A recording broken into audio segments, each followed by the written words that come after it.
स्वागत है आप सभी का एक बार फिर से लाइव सेशन में भारत और श्रीलंका के बीच 3 मैचों की वनडे सीरीज का आखिरी और एक तरीके से निर्णायक मुकाबला खेला जा रहा है आर प्रेमदासा स्टेडियम कोलंबो में। और इस मुकाबले की बात करें तो इस मुकाबले में एक बार फिर टॉस जो है वो श्रीलंका ने जीता और पहले बल्लेबाजी करने का फैसला किया। श्रीलंकाई टीम ने पहले बल्लेबाजी करते हुए स्कोर बोर्ड पर लगा दिए 248 रन। भाई कुछ ठीक नहीं लग रहा है मुझे आज। पहले 230 फिर 240 और अब 248।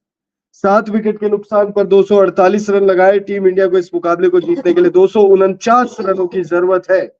वीडियो में बात करेंगे 50 ओवर के खेल के बाद कैसा क्या माहौल है, किसने कितने रन बनाए, किसने कैसे विकेट्स निकाले, कितने विकेट्स निकाले। और बात करेंगे भाई रियान पराग की। रियान पराग भाई नाम याद रखिए आप लोग, रियान पराग भाई लगातार ट्रोलिंग का शिकार हो। खैर अब मैं भावुक हो जाऊं उससे पहले पहले जो है बात कर लेते हैं हम लोग मैच में क्या कुछ हुआ है। तो भाई toss R Premadasa stadium Colombo में ये मुकाबला खेला गया और इस मुकाबले में टॉस चरित श्रीलंका ने जीता, पहले बल्लेबाजी करने का फैसला किया। श्रीलंका ने पहले बल्लेबाजी करते हुए 248 रन लगाए 7 विकेट के नुकसान पर। श्रीलंका के लिए दोनों ओपनर बल्लेबाजों ने जबरदस्त शुरुआत दिलाई। As a matter of fact पहले 2 विकेट बहुत शानदार पार्टनरशिप रहे। पहले विकेट के लिए 89 रनों की पार्टनरशिप, दूसरे विकेट के लिए 171 रनों की पार्टनरशिप। 171 नहीं, माफी चाहूंगा, 80-82 रनों की पार्टनरशिप। टोटल 171 रनों तक 2 विकेट गिरे थे। यानी कि ऐसा लग रहा था एक वक्त कि शायद 300 350 का आंकड़ा बड़ी आसानी से, बहुत आराम से, बहुत ज्यादा मशक्कत न किए बगैर 300-350 रन जो है वो लग जाएंगे। श्रीलंका की तरफ से पथुम निशंका और अविष्का फर्नांडो ने जबरदस्त बल्लेबाजी की। कुशल मेंडिस की तरफ से अच्छी बल्लेबाजी हुई। उसके बाद अंत में जाके कमिंदु मेंडिस ने थोड़ी सी शान अच्छी ठीक ठाक, जो आप कह सकते हो कि भाई एक लोअर ऑर्डर का बल्लेबाज या यूं कह लीजिए एक गेंदबाज आपके लिए जितने रन बना सकता है उतने रन उन्होंने बनाए। पथुम निशंका की बात करें तो पथुम निशंका ने 65 गेंदों में 45 रनों की पारी खेली, 5 चौके और 2 6 उन्होंने लगाए। अविष्का फर्नांडो की बात करें तो 102 गेंदों में छियान सॉरी माफी चाहूंगा। अविष्का फर्नांडो ने 102 गेंदों में 96 रनों की पारी खेली, 9 चौके उन्होंने लगाए, 2 6 उनकी पारी के दौरान हमने देखा। 94.12 की स्ट्राइक रेट से उन्होंने बल्लेबाजी की। विकेट कीपर बल्लेबाज कुशल मेंडिस ने 82 गेंदों में 59 रनों की पारी खेली है, 4 चौके उन्होंने लगाए। 71.95 की स्ट्राइक रेट से उन्होंने जो है बल्लेबाजी की। चरित श्रीलंका 10 रन बनाकर आउट हो गए 12 गेंदों में। Sadeera summer Vikrama golden duck का सामना किया। जेनिथ लियाइंगे की बात करें तो 12 गेंदों में 8 रन। दुनित वालेलिगा 3 गेंदों में 2 रन। कमिंदु मेंडिस 19 गेंदों में 23 रनों की पारी खेलकर नॉट आउट लौटे और नॉट आउट लौटे हैं तीक्ष्णा 4 गेंदों में 3 रन बनाकर। गेंदबाजों की बात करें तो भाई रियान पराग को छोड़कर किसी भी गेंदबाज ने एक से ज्यादा विकेट नहीं निकाले हैं। मोहम्मद सिराज, अक्षर पटेल, वॉशिंगटन सुंदर और कुलदीप यादव, इन चारों गेंदबाजों को एक एक सफलता मिली है। तो 3 सफलताएं डेब्यूटेंट रियान पराग के नाम। 9 ओवर का उनका स्पेल रहा, 6 की इकॉनमी से उन्होंने गेंदबाजी की, 54 रन खर्च किए, लेकिन 3 विकेट उन्होंने निकाले। और सबसे महत्वपूर्ण विकेट अगर किसी ने निकाला है तो आप कह सकते हो वो रियान पराग ने ही निकाला है। अविष्का फर्नांडो का विकेट 96 पर वो बल्लेबाजी कर रहे थे, तब रियान पराग ने उन्हें एलबीडब्ल्यू कर चलता किया।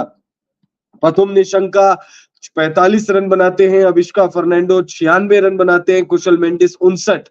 उसके बाद सिर्फ 2 ऐसे बल्लेबाज रहे जिन्होंने 10 का आंकड़ा पार किया और सिर्फ एक बल्लेबाज कमिंदु मेंडिस 20 के आंकड़े को पार करने में कामयाब रहे। जबरदस्त कलेक्टिव एफर्ट्स आप कह सकते हो। और जिस मैदान पर यह मुकाबला खेला जा रहा है उस मैदान के हिसाब से इतने रन मेरे हिसाब से इनफ है। श्रीलंका की टीम को भी ऐसा लग रहा होगा कि इनफ है, लेकिन आज गौतम गंभीर और रोहित शर्मा ने बहुत अच्छी स्ट्रैटेजी लगाई है। बल्लेबाजों को देखते हुए टीम बनाई गई है। टीम इंडिया में 8 ऐसे नाम हैं जो प्रॉपर बल्लेबाजी करना जानते हैं।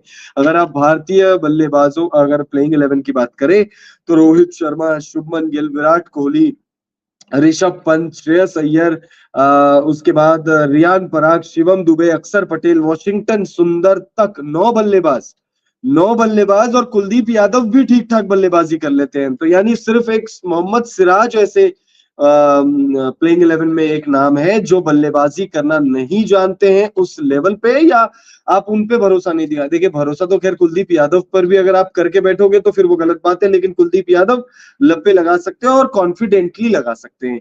मोहम्मद सिराज छक्के लगा सकते हैं लेकिन वो कॉन्फिडेंटली नहीं लगा पाएंगे, वो आंख बंद करेंगे, बल्ला घुमाएंगे, लग जाएगा अच्छी बात है, नहीं लगेगा कोई बात नहीं। हाँ, लेकिन हाँ, हर्षदीप सिंह की तरह वो लप्पे नहीं लगाएंगे, वो थोड़े से देख दाग के लप्पे लगाएंगे। अर्शदीप सिंह का पत्ता कट गया है। आज अगर आप देखोगे तो टीम में सिर्फ एक मोहम्मद सिराज ही एक ऐसे प्रॉपर गेंदबाज है, तेज गेंदबाज, उनके अलावा प्योर तेज गेंदबाज टीम में कोई नहीं है सिराज के अलावा। यानी आप समझ सकते हो, यहाँ पर गौतम गंभीर ने मास्टर स्ट्रोक खेला है, रोहित शर्मा ने मास्टर स्ट्रोक खेला है, प्रॉपर 9 बल्लेबाज है टीम के पास अब 249 रन बनाने के लिए। लेकिन जो दारोमदार है वो रोहित शर्मा और शुभमन गिल के कंधों पर होगा। पहले मुकाबले में भी रोहित शर्मा और शुभमन गिल ने अच्छी शुरुआत दिलाई थी, दूसरे मुकाबले में भी रोहित शर्मा और शुभमन गिल ने अच्छी शुरुआत दिलाई थी, और उसके बावजूद टीम जो है हार गई। पहला मुकाबला टाई रहा। उसके बाद अगर आप देखो तो दूसरे मुकाबले में भी भारतीय टीम ने कोलैप्स झेला, भारतीय टीम कोलैप्स हो गई। भारतीय टीम जो है नहीं हासिल कर पाई जो टारगेट सेट किया गया था। 241 रनों का टारगेट था और 241 भारतीय टीम नहीं बना पाई। 35 रन पर भारतीय टीम पर 35 रनों से भारतीय टीम को हार का सामना करना पड़ा था। आज देखना दिलचस्प होगा कि इस मुकाबले में कैसा नतीजा निकलता है, क्या भारतीय टीम के फेवर में नतीजा आता है या फिर श्रीलंका की टीम एक बार फिर से बाजी मार लेगी।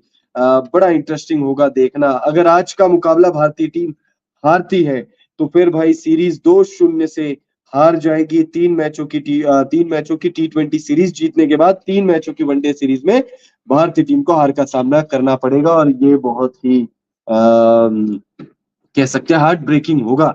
और इंडिया के पॉइंट ऑफ व्यू से देखो तो भाई बहुत सारी चीजें हार्ट ब्रेकिंग हो रही है। अभी खबरें आप लोगों को मिल गया होगा कि भाई विनेश फोगाट जो है वो डिस्क्वालीफाई हो गई। ओलंपिक चल रहे हैं, ओलंपिक में भी भारतीय टीम का प्रदर्शन, भारतीय एथलीटों का प्रदर्शन उतना शानदार नहीं रहा है। ऐसे में टीम इंडिया क्रिकेट टीम अगर आज हार जाती है तो फिर काफी दिनों तक जो है सदमे में रहेगी भारत की पब्लिक। खैर, बैटिंग हैवी है हमारे पास इस वक्त, बैटिंग हैवी है कागजों पर अगर आप देखो, बट देन उनके पास अगर आप गेंदबाजी देखोगे तो भाई गेंदबाजी उनके पास भी बहुत जबरदस्त है। और मुझे ऐसा लगता है भाई जेफरी वेंडरसन से बच के रहने की जरूरत होगी, महेश तीक्षणा से बचकर रहने की जरूरत होगी, दुनित वालेलेगा से बचकर रहने की जरूरत होगी। चरित असलंका अच्छी गेंदबाजी कर रहे हैं, पिछले मुकाबले में भी उन्होंने अच्छी गेंदबाजी की थी, 3 विकेट निकाले थे। उससे पिछले मुकाबले में भी if I am not wrong पहले वनडे में शायद 3 या 2 विकेट तो उन्होंने निकाले थे, यानी एक से ज्यादा विकेट तो थे उनके उस मैच में भी। तो भाई उनके पास बॉलिंग बहुत जबरदस्त है, लेकिन हमारे पास अगर आप बैटिंग देखोगे तो भाई ऋषभ पंत की वापसी हो चुकी है। ऋषभ पंत की कमी शायद खल रही थी, ऋषभ पंत की वापसी हो चुकी है। केएल राहुल ड्रॉप कर दिए गए हैं। रोहित शर्मा, शुभमन गिल, उसके बाद नंबर 3 पर आएंगे विराट कोहली, फिर हो सकता है श्रेयस अय्यर आपको दिखे या ऋषभ पंत आपको दिखे 4 पर।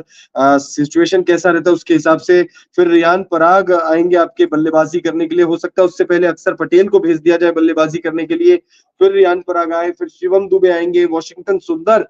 भाई सिचुएशन कैसा रहता है, लेफ्ट राइट तमाम चीजों को देखते हुए बैटिंग लाइनअप में आपको चेंज होता हुआ दिखेगा। लेकिन दूसरे मुकाबले में जो हम हारे हैं, उस हार का बदला अगर लेना है सही मायनों में तो फिर इस मुकाबले को बहुत बड़े अंतर से अगर भारतीय टीम जीतती है तो फिर बहुत मजा आ जाएगा।